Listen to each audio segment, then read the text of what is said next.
Assalamualaikum warahmatullahi wabarakatuh. Kita bertemu lagi di channel Inspirasi Oktara. Kali ini kita akan membahas satu topik yang penting yang tentunya ditanyakan oleh para penerima manfaat program bantuan sosial. Nah, pertanyaannya saya catat ya. Dan di sini ditanyakan, benarkah untuk syarat cairnya bantuan harus membayar PBB terlebih dahulu atau pajak tanah terlebih dahulu? Nah, kira-kira apa hubungannya antara melunasi pajak tanah terlebih dahulu atau PBB dahulu dengan cair atau tidaknya bantuan sosial?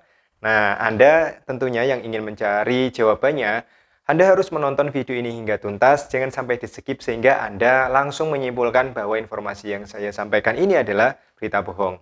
Dan ingat, saran saya, tonton sampai habis dan Anda harus menonton channel yang berasal dari SDM, dari Kementerian Sosial Republik Indonesia. Selamat datang di channel Inspirasi Oktara, Anda tepat berada di channel ini. Terima kasih atas segala dukungan Anda dan saya ucapkan khusus bagi Anda ya, terima kasih kepada Anda yang sampai saat ini terus mensupport perkembangan channel Inspirasi Oktara. Oke, saya ulangi lagi. Benarkah syarat cairnya bantuan harus membayar pajak tanah atau PBB terlebih dahulu? Kira-kira apa hubungannya antara melunasi pajak tanah dengan bantuan sosial, cairnya bantuan sosial yang saya maksud? Nah, baik, yang dimaksud di sini, yang dimaksud bantuan sosial di sini adalah keluhan dari salah satu KPM penerima bantuan langsung tunai dana desa atau BLTDD. Nah, ada salah satu KPM yang bertanya di grup penerima bantuan sosial bahwa beliau ini adalah salah satu penerima manfaat dari BLT dana desa. Dan karena beliau belum melunasi pajak bumi dan bangunan atau pajak tanahnya, maka di desa yang bersangkutan ini bantuan BLTDD-nya tidak akan diberikan kepada siapapun yang belum membayar pajak. Benarkah demikian? Kira-kira apa hubungannya? Baik, saya akan mencoba memberikan jawaban dan memberikan solusi kepada Anda yang memiliki kasus sama. Nah, seperti ini.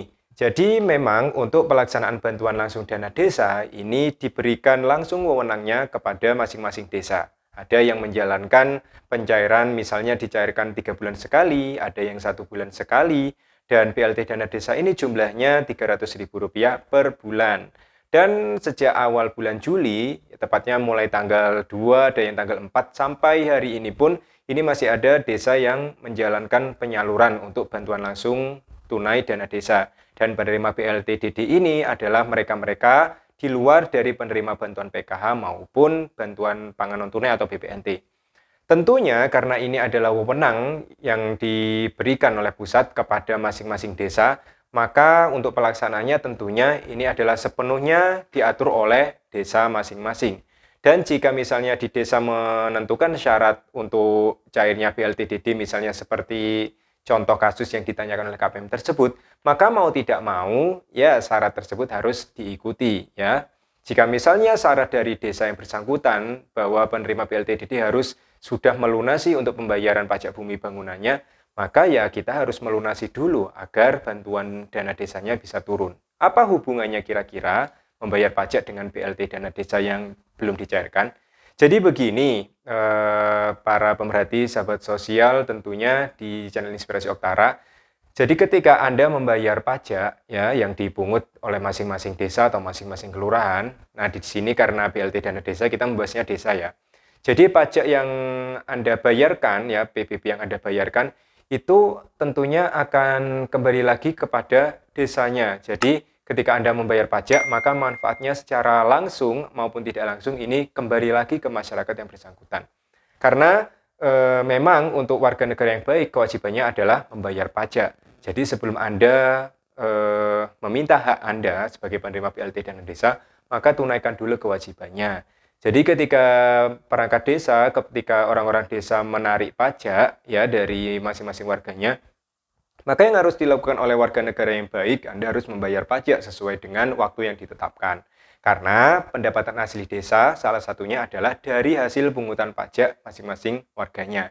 Nah, dari pajak yang sudah dibayarkan oleh kita kepada desa masing-masing, maka pajak-pajak yang sudah dibayarkan ini nantinya akan kembali lagi ke desa dalam bentuk misalnya pembangunan infrastruktur, jalan yang misalnya jelek ini bisa bagus, misalnya untuk pembayaran ya instalasi listrik misalnya yang belum masuk desa, maka pajak-pajak ini bermanfaat tentunya. Termasuk juga untuk penyaluran bantuan langsung tunai dana desa, ya bansos yang langsung diberikan melalui pemerintah desa ini tentunya juga salah satunya berasal dari hasil pajak yang kita bayarkan.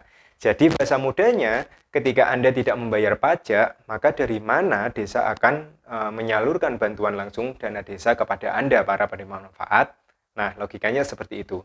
Jadi, sangat terkait erat untuk Anda tentunya yang membayar pajak dengan bantuan dicairkan atau tidak. Karena memang kesulitan dari pemerintah desa, ya dimanapun saya rasa, ini kesulitannya adalah ketika memungut pajak, masyarakatnya ini sangat sulit. Ya, kesadaran untuk membayar pajak di Indonesia ini sangat rendah. Sehingga mari sebagai warga negara yang baik, kita laksanakan kewajiban kita, salah satunya adalah membayar pajak. Sehingga saya rasa benar ketika pemerintah desa menerapkan jika tidak membayar pajak, jika belum lunas, maka BLT-DD-nya tidak dibagikan. Nah, jadi saya mendukung gerakan tersebut karena memang pajak ini sangat bermanfaat ya. Ketika kita membayar, manfaatnya juga akan kembali ke kita masing-masing ya, seperti itu. Salah satunya adalah infrastruktur maupun penyaluran bantuan sosial termasuk BLT dana desa. Oke, mungkin itu cukup membantu untuk menjawab bagi Anda yang bertanya apakah ada hubungannya. Nah, jadi ketika di desa Anda menerapkan aturan demikian, saya rasa ini aturan yang benar. Jadi silakan Anda harus membayar PBB terlebih dahulu.